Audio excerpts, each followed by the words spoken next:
Lots of ways of playing Willow Farm by Genesis. Here's one. I put a capo at fret 4. The piece is in A flat minor, so that helps with the guitar playing. As I say, there's other ways, but this is for playing along to the track. And if you have Peter Gabriel's vocal range, then you can sing along as well. I don't. First chord is E minor. I'm going to play it this way to make it easy. Strings 6, 3, 2 and 1, all of them open. Strings are old.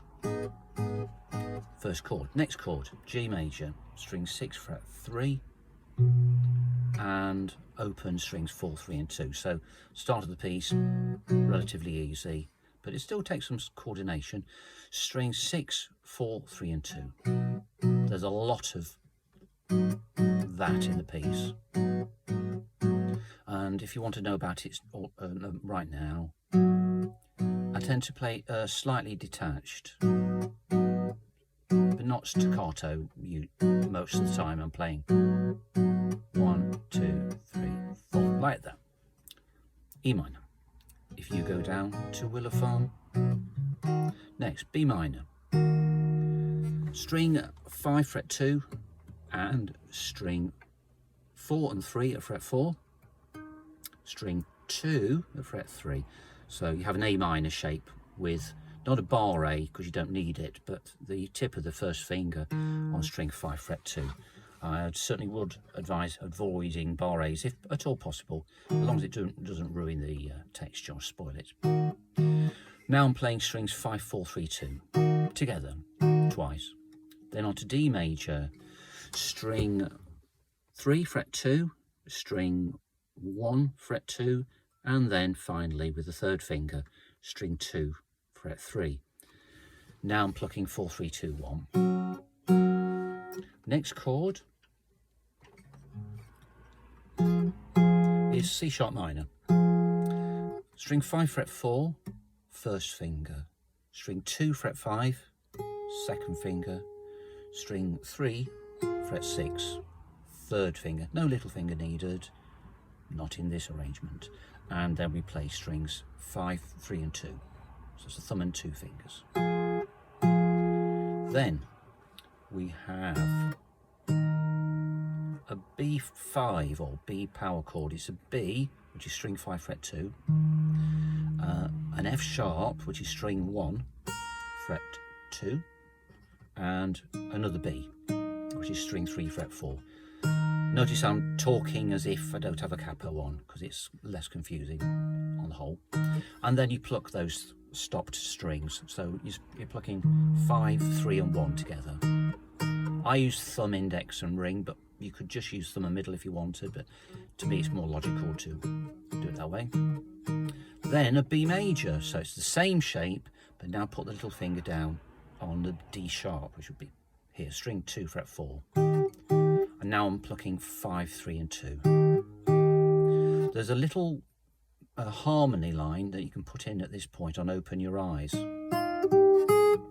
which if you want to play it would be string 3, I'm using the previous chord, string 3 fret 4, play string 3, string 2 fret 2, it's underneath the bar A here now, string 2 fret 4, and then straight into an E minor strummed. I prefer to do that to get a little bit of an increase in texture and dynamic.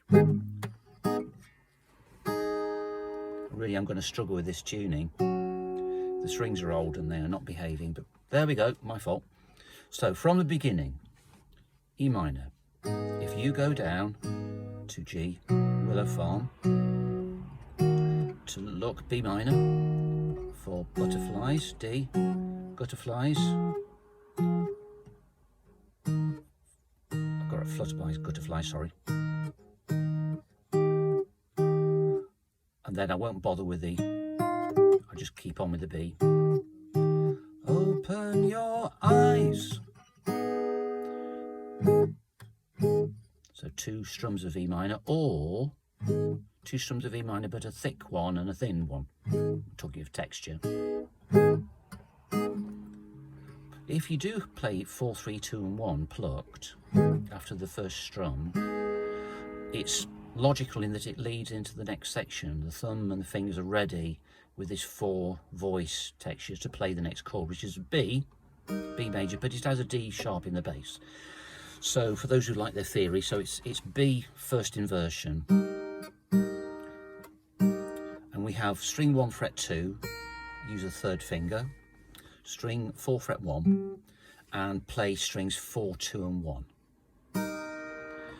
We alternate between the B major and an E minor. We take the same shape, let me get the fingers out of the way so you can see, and you slide up 1 fret each, which gives you an E and a G. I do find naming these notes as if I don't have a capital one a lot less confusing than giving you the real names. And this is what we play for the next bit. Open your eyes, everyone lies like the fox on the rocks. So it's E minor, B, then, like the fox on the rocks, onto a C major chord. And I'm fingering a complete C major here, but you don't have to. You can do string 2 fret 1, string 5 fret 3 and leave it at that. As I say in pub arguments, let's leave it at that. It is what it is and it isn't what it isn't. And I pluck strings 5, 3, 2 and 1. The reason that I sometimes, and quite often, put that 2nd finger on even though I'm not using it, is I've just played this so many times. It's just easier to find. But it also allows you to mute that string if you want by not pressing on it. So it helps to be sure that you don't want to get any extra notes in there, any sympathetic vibrations that you don't care for. At this point, we continue to play 5, 3, 2, 1, and it's still a C, but the bass line changes. So we've got 1, 2, 3, 4, 5, 6, 7. So we have 8 beats of it, 2 bars of C. And the right hand continues to play 5, 3, 2, 1. But if you want to change the bass line to follow the band, it's fret 3, fret 2, fret 1. So in order to do that, there will be some finger shifting. So here goes. Play twice, then string 5 fret 2, first finger stays where it is. So that's, if you wanted to call it C major 7, you can, because it is the notes of C major 7, or C with a B major, B natural bass, not B major. Then C with a B flat bass. A couple of ways of doing that, at least 2. If you wanted to just slide your 2nd finger back, if you've got the same level of flexibility as I have, the same finger type of finger, you could do that. I don't particularly like it. Reason being that if I change to this fingering, 2nd finger fret 1 on string 2, 1st finger on fret 1 string 5. Now for the next chord, that's a C with a B flat bass, making it a dominant 7th. So it's C7, C, E, G, B flat. Now, I said the reason that is that I can now move my 1st finger as a guide finger up to string 5 fret 2 to get the B major, and I'm playing it as string 5 fret 2, string 2 and 3 at fret 4 like that. So I'm now plucking strings 5, 3 and 2. We have a similar situation to when I played the C and the bass line changed. On the B we have the B major, then leave the 2 fingers here, fingers 3 and 4, move your 1st finger back to fret 1, to that A sharp there. So that again is technically is a B major 7, but it doesn't sound like it sounds more like you're decorating a B major chord with the bass line. And when you listen to the song, listen to the track, you'll hear the chord punching away, and separately, but at the same time you'll hear. So we hold those 2 ideas in our heads. You'll hear there is a bit of a rhythm on the oh, rhythm change. I'll just leave you to try to work that out by listening or just replaying this bit. Then mum and dad, that's a B flat chord, string 5 fret 1. There's good and bad and mum and dad, okay? Yeah, good and bad and mum and dad, and everyone's happy to be here. So we have B flat, then slide the whole shape up 1 fret to get back to B major again. And now I've fattened the texture up a bit by playing string 4 at last. So we have 5, 4, 3, 2, B major, but instead of B major, you put your little finger forward to string 2 fret 5 to get a B suspended 4th chord. So there is no B, so there's mum and dad and good and bad.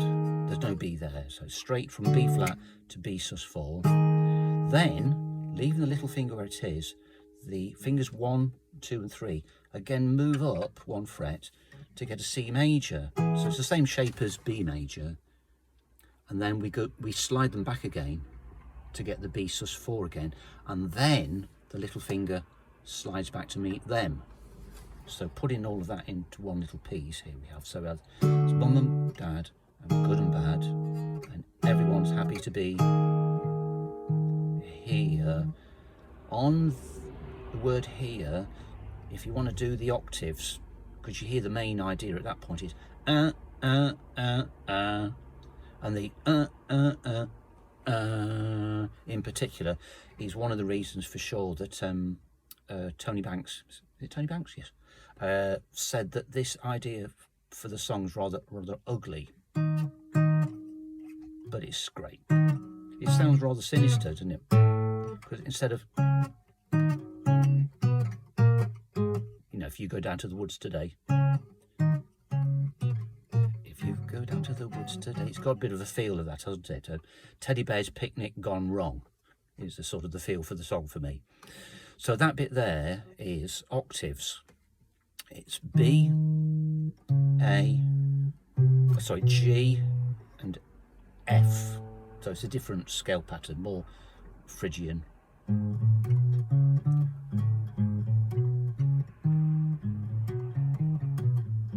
Yeah, it is. So, yes, string 5 fret 2 with string 3 fret 4, and it's a thumb and a finger. Plucking strings 5 and 3. Give it a bit of welly if you can. Push the strings in, depending on whether you've got namby-pamby fingertips like I have. Then the next is A doubled octave. So we have an open 5 and string 3 fret 2. Here it's flat. I'm asking for trouble here, but I will tighten it a little bit. Then G. 2 ways of playing it, but I'll just show you the one. I prefer this. String 6 fret 3, string 4 fret 5, and play strings 6 and 4 to get the G. So we have B, A, G, and then F. Same shape, slid back to here. So you've got string 6 fret 1 and string 4 fret 3. Plucking strings 6 and 4. All of that gives, and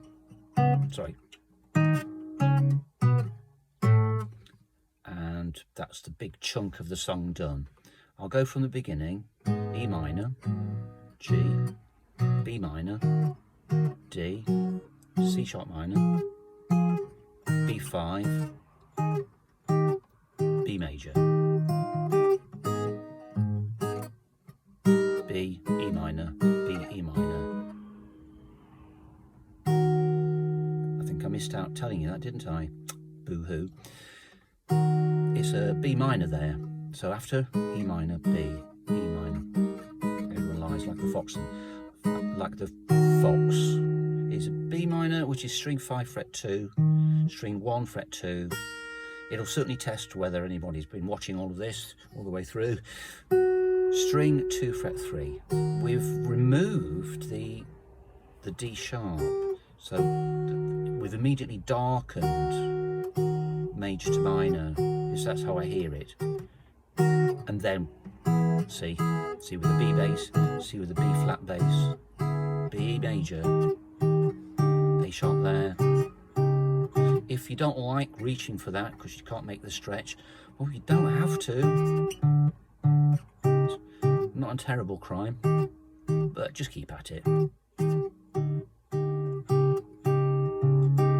B flat, B sus4, C, B sus4, octaves. There's Winston Churchill. Now, another thing you can do is put in the passing notes, commonly used in music, for the bass line to smoothly guide you from one chord to the next. So when we go from E minor to G, we've put an F sharp in between on string 6 fret 2. So the bass line, as you'll hear in the track, rises quite steadily. It goes.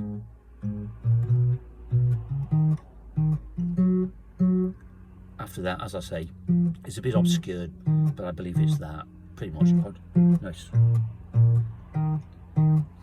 I just remembered it. So, to finger that, just use the thumb. Make sure you don't use the same finger as you're going to use for the G. So second finger will work for me. Try the first finger. Yeah, either will do. Now changing from the G major to the B minor, and despite what I said earlier on, I think I might put string 4 in there. Yeah. Now to get from to B minor, you play an open 5th string, an open A. So the bass line goes string 6 fret 3, open 5, string 5 fret 2.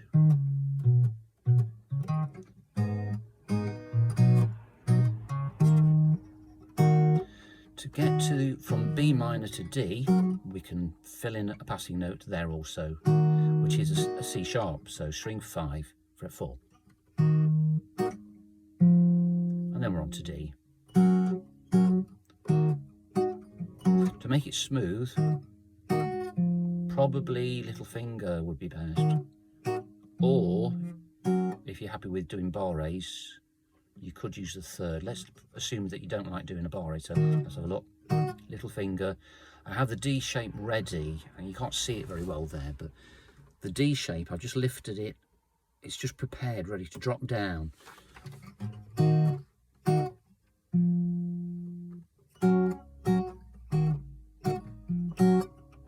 There it is.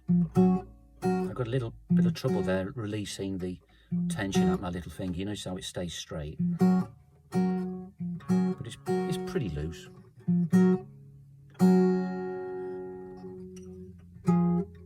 So there's no passing notes now. Yeah, so you know how earlier on I was saying B5. What's true, but you've got an extra way of playing it. If you play an F sharp in the bass, and then move your thumb to string 5, and then the B major.